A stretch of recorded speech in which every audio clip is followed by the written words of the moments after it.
Bringing your business dreams to life takes heart and about 1,000 decisions a day. That's why Atlantic Union Bank's knowledgeable bankers are here for you with the right guidance and customized solutions to help you reach your business goals. So whether you're planning your next move, upgrading your space, or scaling to meet demand, we make sure your business is ready for what's ahead because we're big enough to support you, yet small enough to know you. Atlantic Union Bank. Any way you bank.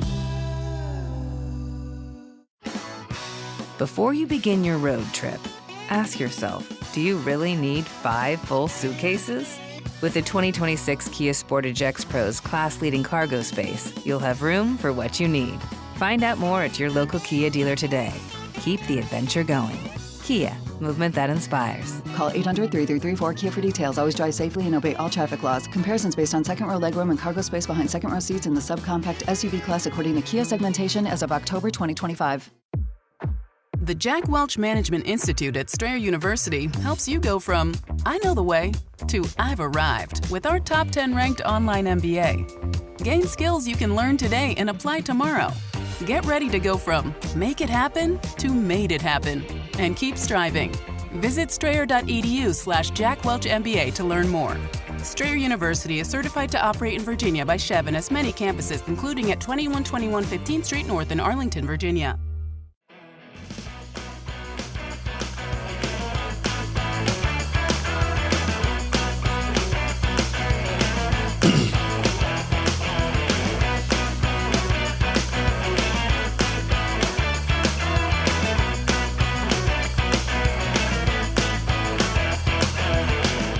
Hello, everyone, and welcome to Kilowatt, a podcast about electric vehicles, renewable energy, autonomous driving, and much, much more. My name is Bodie, and I am your host. And before we get started with today's episode, we're going to jump right into the news. But I wanted to give a shout out to Mark for his assist on the Donut Lab segment that I did last episode. I forgot to thank Mark for contributing to that segment. So, Mark, thank you so much for doing that. It was a really big help. Okie doke, let's go ahead and jump into our EV news. Rivian and Uber have a deal that could lead to Uber investing $1.25 billion into Rivian by 2031. It's going to start off, well, I mean, if everything goes to plan, it'll start off with 10,000 R2-based robotaxis that will start robotaxi service in San Francisco and Miami in 2028. If everything goes well, then the plan is to scale it up to 50,000 vehicles across the US, Canada, and Europe. I know we've talked about this kind of thing many times in 2025, but Uber is just planting seeds. You know, they're like, do you have an EV? Is it capable someday of robotaxis? Great. We'll invest $1 billion here, $1 billion there. They're just going nuts with the investments. So Uber is clearly trying to get rid of their drivers. Next up, which is not funny. Next up, we have the BMW i3. Well, not to be confused with the iX3, which is the crossover or small SUV. The i3 is the sedan. So the BMW i3 electric vehicle has an estimated driving range of 440 miles under the US's EPA standards, or 900 kilometers if you are using the WLTP standards in Europe. Now, none of these numbers have been confirmed officially, but that's what BMW is saying they can reach. And at this point, the car is mature enough. I'm sure they're somewhere close to those numbers. Even if it's 420 miles or 850 kilometers or 800 kilometers, that's still pretty impressive. The BMW i3 will have a NACS charge port here in the US. It will be capable of 400 kilowatts of DC fast charging, which is pretty fast. That'll get you 250 miles or 440 kilometers in 10 minutes. We don't have any pricing details as of yet, though. Now, if we could flip back to the iX3, which is the small SUV / crossover, whatever they're calling it, BMW has announced that car has received 50,000 orders, over 50,000 orders in 6 months, which is pretty good for a car that's expected to start at $60,000. and we should start seeing those on the road sometime in mid-2026. Oh, man, this next story is a bummer. Many of you have probably already heard this, but the Volvo EX30 has been canceled. Not everywhere, just in the United States. My hope is that it will still live on in Mexico and Canada. Um, yeah, this is a bummer. I thought the EX30 was a great looking car. I thought it had a lot of potential. It was supposed to start at $35,000, but it did have some design issues and software bugs that led owners to be, less than flattering when it comes to talking about the EX30. Edmunds had an EX30 or two in their fleet, and they called it an absolute tech nightmare. So that's not a good sign when Edmunds is saying that. But still, early days for the EX30 and lots of time to work those problems out. I mean, if you spent $30,000 or $40,000 or $50,000 in a car, you kind of want it to work and not have to deal with those headaches. But each generation is going to get better. Volvo is a good company, and they are reliable in terms of building good cars. So I'm sure they would have worked out the tech problems.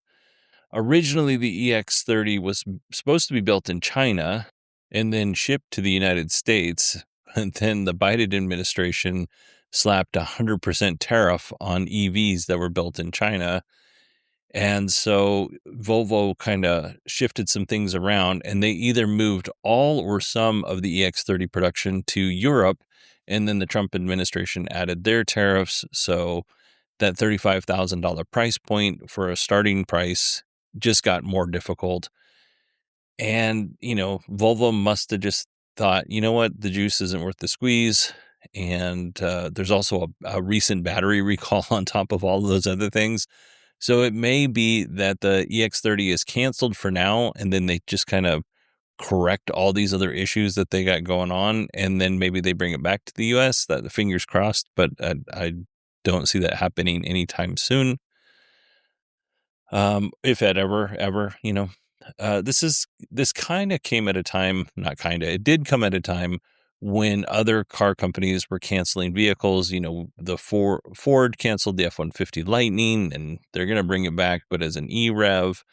Hyundai canceled the Ioniq 6. Honda canceled 3 announced cars that honestly look like concept cars to me.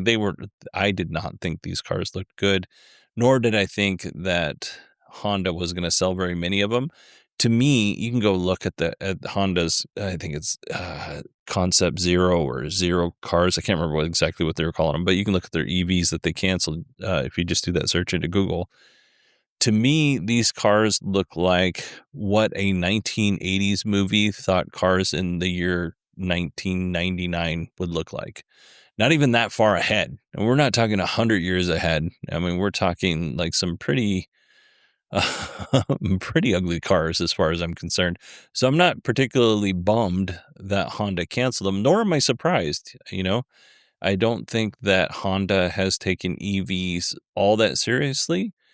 And, they had a partnership with GM, that's where the Honda Prologue EV came from, but it sounds like that might be on the chopping block as well. As far as cancellations, we don't know for sure. That's just a rumor. And then Honda's got this partnership with Sony on the Afeela, which, great, but it's also $100,000+ car. So we'll see where this all goes, but it's not a good sign for EVs and Honda for sure. Moving on to Stellantis, and somewhat good news when it comes to Stellantis and EVs. Stellantis EV owners now have access to Tesla's Supercharger network. So in the US, I guess across the world, this includes Dodge, Jeep, Ram, Fiat, and Maserati EVs. No word on Chrysler. Poor Chrysler. Chrysler is so, they have one car. It's the Chrysler Pacifica minivan. It's a plug-in hybrid. It doesn't sound like they're going to do the plug-in hybrid thing anymore. Chrysler's just dying. And it's sad to see, because when I was a kid, Chrysler was, considered a good brand. So the Stellantis has just kind of killed that brand off. Anyway, if you own one of these Dodge, Jeep, Ram, Fiat, or Maserati EVs, you're still going to need an NACS to CCS adapter so that you can charge your car. Or you could be lucky and pull up next to a supercharger that has a magic dock. So those exist. And right now, it looks like version 4 superchargers are going to have magic docks. I don't know if all of them do, but sounds like a fair number of them will. And then if you're wondering what automakers are approved to charge on the supercharger network, it's Acura, Audi, BMW, Ford, GM, all the GM brands, Genesis, Honda, Hyundai, Jaguar, Land Rover, Kia, Lucid, Mercedes-Benz, Nissan, Polestar, Porsche, Rivian, and then, Stellantis vehicles, Subaru, Toyota, Volkswagen, and Volvo. We do have some, Kia is in there. We do have some holdouts. Mazda and VinFast have announced that they're going to partner or have partnered with Tesla, but they're not officially on the supercharger network yet. And then this one made me laugh. Mitsubishi has not announced a partnership with Tesla. I don't know how many cars Mitsubishi is selling worldwide, but it's not a very big company. It might be the smallest automotive company in North America or selling cars in North America at the moment. And that would include Lucid and Rivian. I mean, Lucid, it's not selling very many cars at all. I don't even really see Mitsubishi's all that much. And then I'll just say I'm not surprised that Mitsubishi has not announced a partnership. Why would they? All right. That is our EV news. And I should have said this at the beginning, but today we are going to have, after all the news is done, I had a conversation with Brian Makse. Brian is a race car driver. He actually owns a racing team. He's driven on tracks all over the place. We had a great conversation, actually. I was under the assumption that we only had a short amount of time, and Brian had emailed me and said, no, we got more time than what you're thinking we have. But I didn't get that email until after the interview was done because I didn't check the email right before. So we could have had a much longer interview. And man, Brian is a wealth of information. So if you want to check out what he does, his podcast is Brian Drives Cars. And then he has a very popular YouTube channel under his name. It's Brian Makse, Makse. I had a really nice time talking to him. We talked for over an hour, so it was a good chat. Unfortunately, like I said, I thought we only had a short amount of time for our conversation, so I kept the interview to less than 15 minutes. But next time, we're going to have a longer conversation. But we talked about the Nissan Leaf, the new Nissan Leaf, and we talked about the Kia EV4. So we will learn more about that after our Tesla news. So let's jump into our Tesla news here. Life's busy. Don't let banking slow you down. Whether you're paying bills, setting savings goals, or just splitting the check, Atlantic Union Bank makes managing your money easier. With helpful people and user-friendly tools, we make sure banking with us fits you. Call, visit us online, or drop into an Atlantic Union Bank branch today. Atlantic Union Bank. Any way you bank. FanDuel is dropping bonus bets into everyone's account for the tournament. All you have to do is opt in to claim your bonus. But don't wait. These bonus bets are only available for a limited time. FanDuel. Play your game.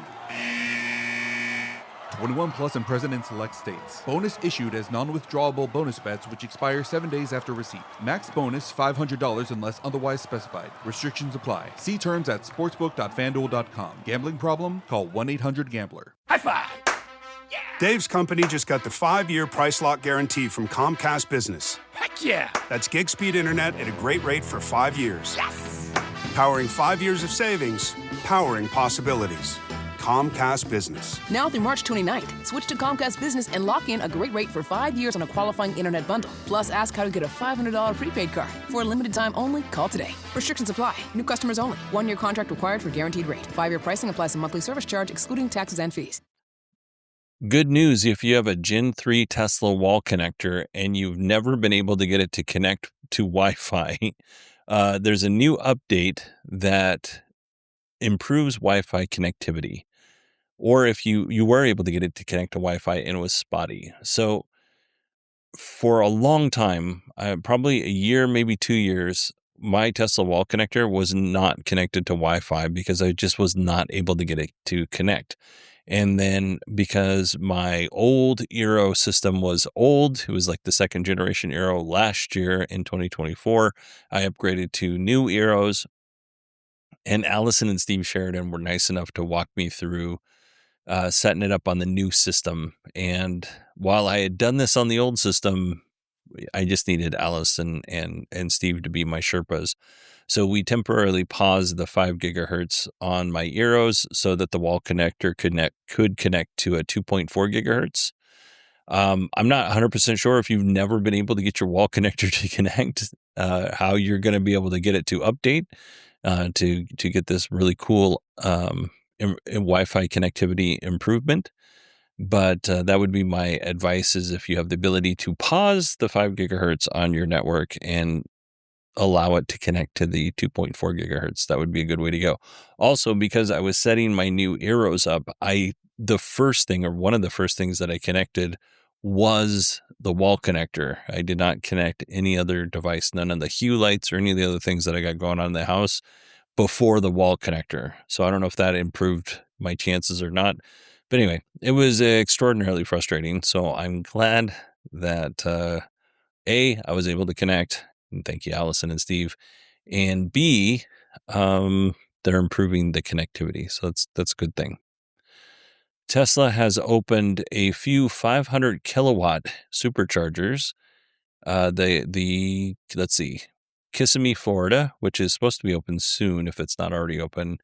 Gatlinburg, Tennessee is already open. Taylorsville, Utah is open. And Redwood City, California is open.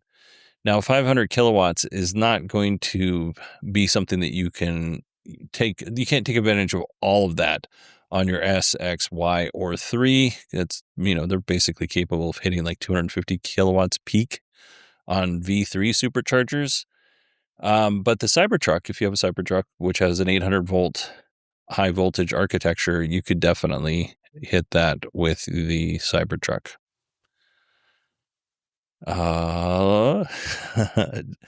You remember in 2017 when Tesla had the Tesla Semi and then they rolled the Roadster out of it and everybody freaked out, and production, Elon said, would begin in 2020. And then he said, production is going to begin in 2022. And then he said production is going to begin in 2023. And then he said production is going to begin in 2024. And then production was set in 2025. And then, as 2025 ended, we still didn't have the car in production. But right before the shareholder meeting, where shareholders were set to vote on Elon's enormous pay package, he teased on the Joe Rogan show that there was a big Roadster demo that was going to happen in December. And he hinted that the car might be able to fly or hover.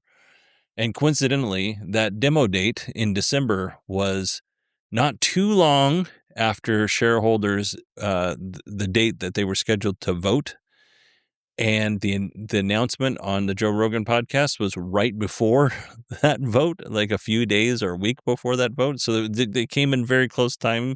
I'm not saying that he made a promise right before shareholders were supposed to vote on giving him a bunch of money and then did not fulfill that promise. I'm not saying that. I'm just saying that it was a coincidence that he made that promise a couple of days before the vote or a week before the vote. We'll be generous and say a couple of weeks before the vote, and then they voted to approve his package, and then that demo date for the Roadster that was supposed to be awesome and amazing was pushed. I'm not saying that's a coincidence. Eventually, that demo date was set to be April 1st, which is April Fool's Day. It turns out it was an April Fool's, because now that date is no longer April 1st. It is now late April. So yeah, and also Elon is not calling it a demo. He's calling it an unveil. That may or may not mean something. They've already unveiled the Roadster, but people are not, I shouldn't say people, some are saying that it's a complete redo of the Roadster that was announced in 2017. And I would say it's probably nothing like, other than it probably looks a little bit like the Roadster in 2017. This was almost 10 years ago. This original one was announced was almost 10 years ago. So yeah, lots of promises on the Roadster. If for some reason they do actually do the unveil or demo in April of 2026, we really wouldn't expect to see production until 27 or 28. We've heard for a while now, like at least a year, if not close to a year, if not more than a year, I should say, that pencils were down on the Roadster, and that, that meant that no more changes, but evidently you can still make some changes. I don't know. Who am I? Anyway, so yeah. We'll see if the unveil actually happens at the end of November. Not November, sorry, April. My bad. Maybe it was my bad. Maybe it won't come out till November 2026 or be demoed until November 2026. Let's move on to full self-driving. Elon confirmed that full self-driving supervised 14.3 is being tested internally at Tesla. Elon said the version would roll out in a few weeks. I started writing down some of the features that 14.3 had, because it's supposed to be a really big update. But honestly, we'll talk more about it when it's actually released, and who knows, when that will be. It could be out in a few weeks, like Elon said, or it could be longer than a few weeks, because, these dates are fluid. Lots of promises made for 14.3. Obviously, if you are using AI4 or hardware 4, you're going to get 14.3. If you're on hardware 3, good luck. You'll get it someday, or a version of it. FSD supervised was expected to be improved in the Netherlands on March 20th. I believe that's what Elon said that he was told by Dutch officials. Now, it's looking like that date is going to be moved to April 10th. So this isn't something that, this isn't an Elon promise. This sounds like it's information coming from the government. Tesla Europe says that Tesla has officially completed the final vehicle testing phase, and documentation has been submitted, and now the government is reviewing the documentation, and the approval looks like it's going to be April 10th. And this doesn't mean that robotaxis are coming to the Netherlands. This means that Tesla owners in the Netherlands could subscribe for, I'm going to guess, 99 euros to FSD supervised, excuse me. So we shall see. And that brings us to our final Tesla story. The National Highway Traffic Safety Administration is upgrading its investigation into FSD supervised. Now, there's a bunch of investigations going on. This particular investigation is FSD supervised inability to operate in reduced visibility conditions, which could increase chances of an accident. So FSD is failing to warn the driver when cameras have limited visibility, and this could be due to inclement weather like fog or a snowstorm or something like that, sun glare, or just dust in the air. Initially, when they started the investigation, there were 4 accidents that were being investigated that were due to reduced visibility conditions. One ended up being a pedestrian fatality. There are now 9 incidents that are being investigated, 1 fatality, and 1 injury. Now, I don't know if that's 1 new fatality or if that's the same fatality in the initial 4. I'm guessing it's the same fatality in the initial 4, and then 1 additional injury. But there are 6 more potential incidents that are currently being investigated. So this investigation is now to the engineering analysis phase or stage, which is typically the step right before a recall happens. If a recall does happen, it would include over 3.2 million vehicles. But it sounds like, Tesla doesn't have to take these vehicles in and repair them and do a physical repair. It sounds like this could be fixed with an over-the-air update. Uh, if I'm reading everything right and I'm understanding everything right, NHTSA just wants them to warn the driver that FSD capabilities are limited due to visibility and allow the driver to take over. And that seems perfectly reasonable to me.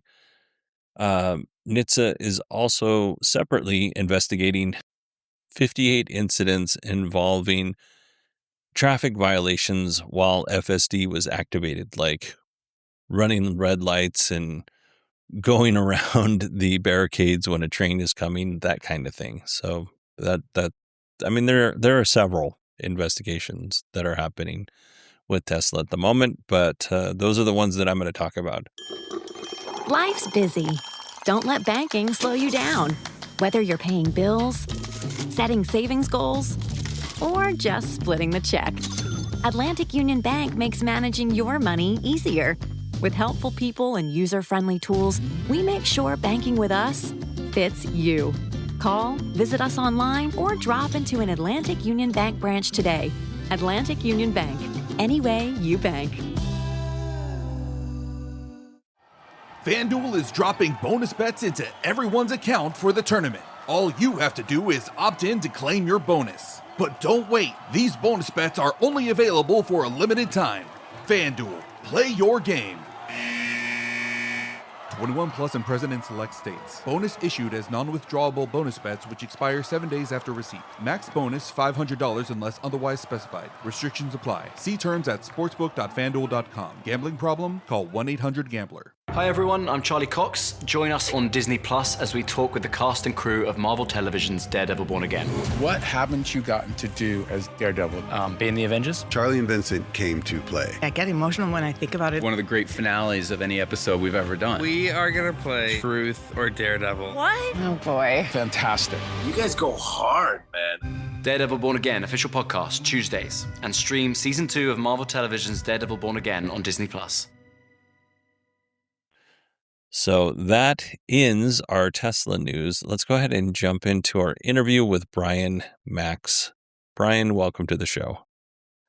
Glad to be here, Bodie. Thanks for having me.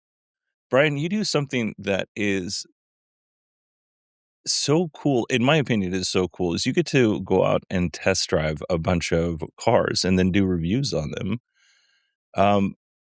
We talked a little bit about the Nissan Leaf when we were pre-scheduling the interview. You got a chance to drive the new Nissan Leaf. What were your thoughts? I think what it comes down to is the Leaf remains true to the original Leaf ethos. It hasn't gone really tech forward. It's still fundamentally a car that happens to be electric. And, it's gotten bigger and, better in so many ways. But I haven't driven one since the original over a decade ago. So it was interesting to revisit the Leaf. What were your kind of overall thoughts? Because everybody, I don't know if everybody's clamoring for a more affordable EV, but I really like to highlight, it's easy to talk about the EVs that cost $80,000 to, $160,000. It's a little bit harder to hit the EVs are at the lower end of the market. What were your thoughts on it? If somebody's looking for, an EV crossover in that size, I mean, it's automatically on the list, and it's got reasonable power, and it's quick enough, and all those things. But what I find about the Leaf is that it's exceptionally well screwed together for any vehicle of that size. The engineering that's gone into that entire platform speaks for itself. Like the way the doors close, they close with some authority that you don't get at that price point. And it was very nice to see that they paid some serious attention to the important basics. That's funny you say the way the door closes because that is an important that is an important feature for me. I had cheap cars all the way up until I got a Volkswagen Jetta, which is not an expensive car like back 20 plus years ago, but it closed like a luxury car door, and I was very proud of the clunk that it made. Yes. Yeah, and the Leaf is almost similar in that way. I mean, I'm in and out of different cars all the time, and it's just one of those fundamentals that I'll notice. And it was one of the things that struck me. And what that really means is the overall platform, the chassis, is fairly rigid, and that coming from my perspective as a driver first, it allows the suspension to do its job better. Oh, interesting. So the clunk is a is not just a heavy door. There's more meaning behind it. Yeah, it's more than just a latch, that's for sure. So and in this case, the door closure of this new Leaf doesn't close exactly like your Jetta, and I had one at the time as well. So I'm very familiar, and I think the Germans in those days took pride in their door strikes and their door closures. But with the Leaf, it's not just a latch; it's how the car feels when you close the door, and the car feels remarkably solid. And how does it drive? It drives perfectly fine. I mean, my bias is towards more performance oriented things, but I drive everything, and it's extremely comfortable. Um, it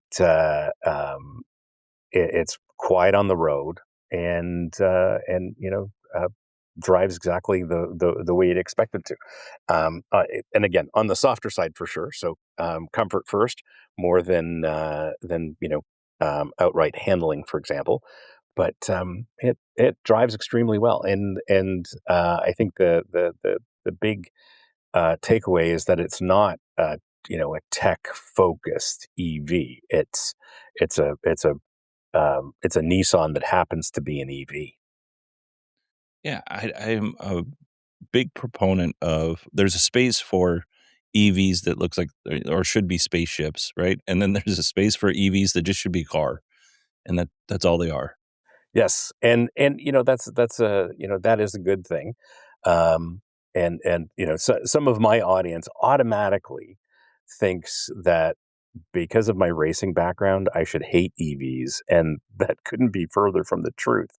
I drive everything and assess everything on its merits, and in that part of the market where the Leaf resides, there's lots of options, and most of them tend to be, and belaboring this point, but they tend to be regular cars that happen to be EVs.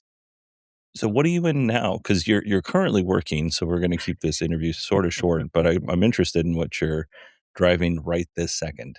So for Americans, I'm driving some forbidden fruit. So yesterday I picked up a Kia EV4, which I think was originally announced as a product for the United States and has since had a, a product plan change and doesn't look to be coming to the US anytime soon. Yeah, that's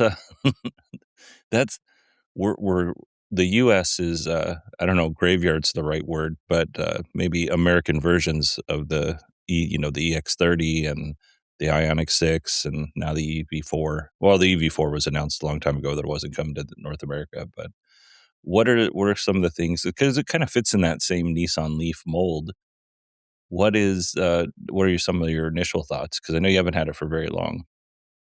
Um, so at the first level, it's very Kia. So the ergonomics are very straightforward and approachable, and that's a good thing. Now, I've driven this platform, I think, in every iteration. So from Ioniq 6 to Ioniq 5 as well as both N versions.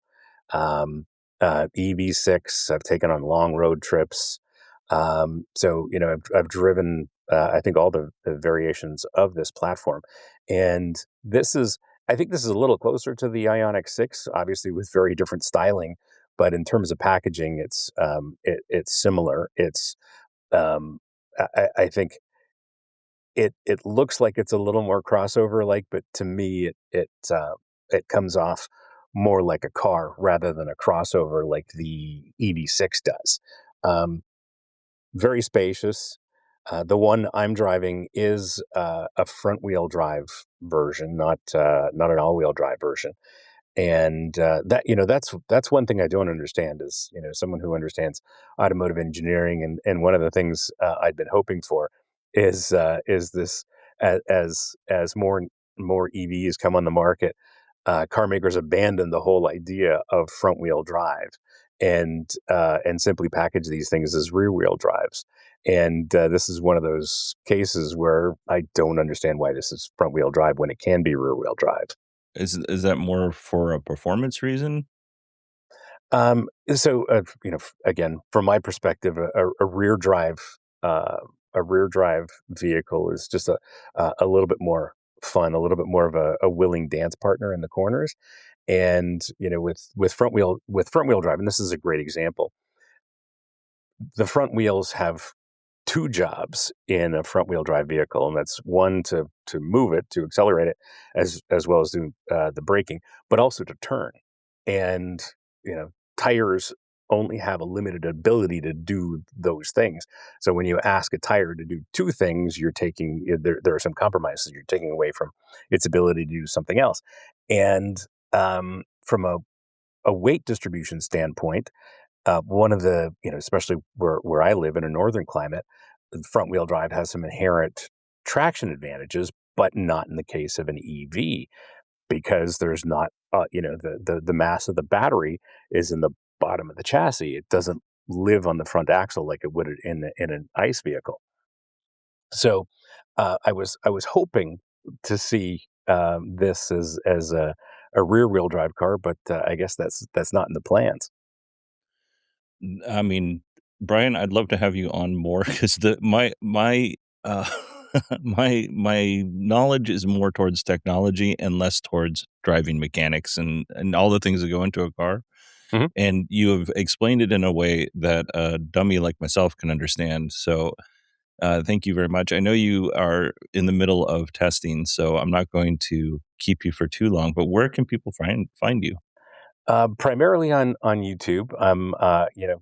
My show is also on the Believe Podcast Network, and it's the same show that you find on YouTube, and it's Brian Makse, and of course I'm sure it'll be spelled in the show notes and everything else, but it's Makse.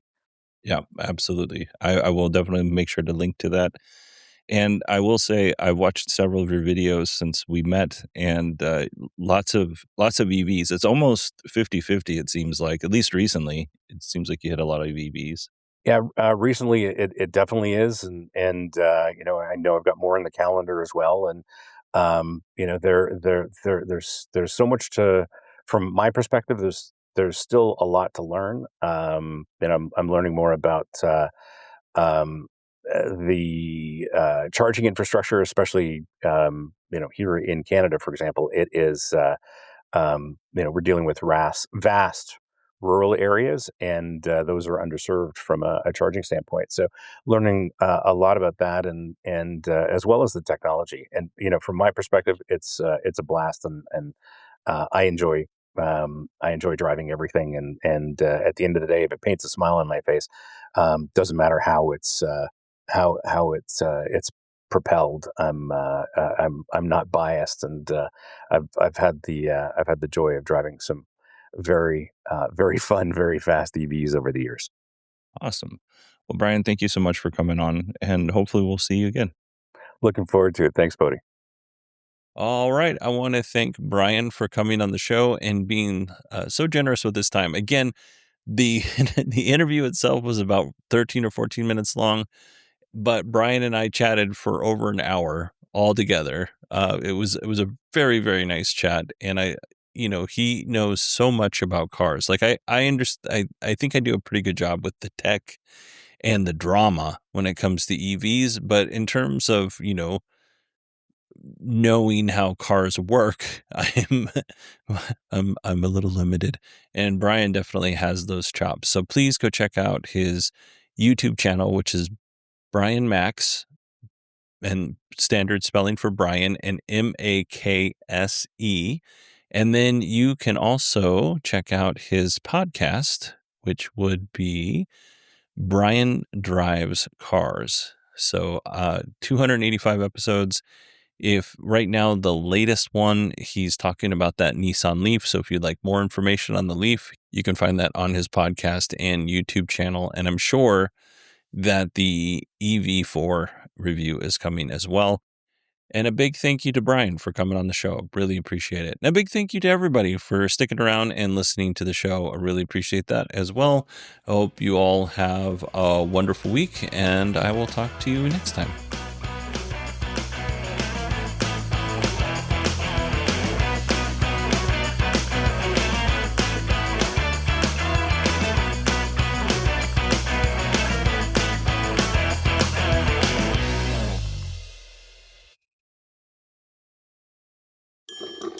Life's busy. Don't let banking slow you down. Whether you're paying bills, setting savings goals, or just splitting the check, Atlantic Union Bank makes managing your money easier. With helpful people and user-friendly tools, we make sure banking with us fits you. Call, visit us online, or drop into an Atlantic Union Bank branch today. Atlantic Union Bank. Any way you bank. We've been the trusted experts since 1960 because nobody knows tires better than we do. And with over 90 tire brands, we have an abundance of options in stock for your vehicle. Buy and drive today at discounttire.com. Let's get you taken care of. FanDuel is dropping bonus bets into everyone's account for the tournament. All you have to do is opt in to claim your bonus. But don't wait, these bonus bets are only available for a limited time. FanDuel, play your game.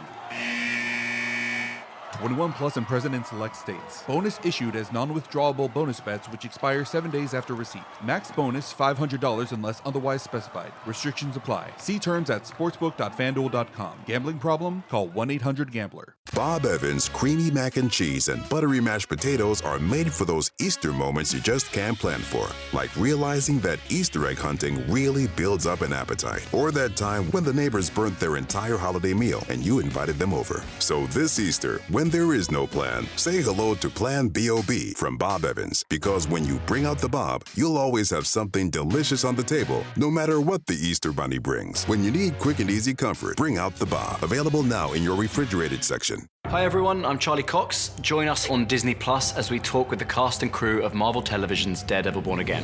What haven't you gotten to do as Daredevil? Be in the Avengers. Charlie and Vincent came to play. I get emotional when I think about it. One of the great finales of any episode we've ever done. We are gonna play Truth or Daredevil. What? Oh boy. Fantastic. You guys go hard, man. Daredevil Born Again official podcast Tuesdays, and stream season 2 of Marvel Television's Daredevil Born Again on Disney Plus.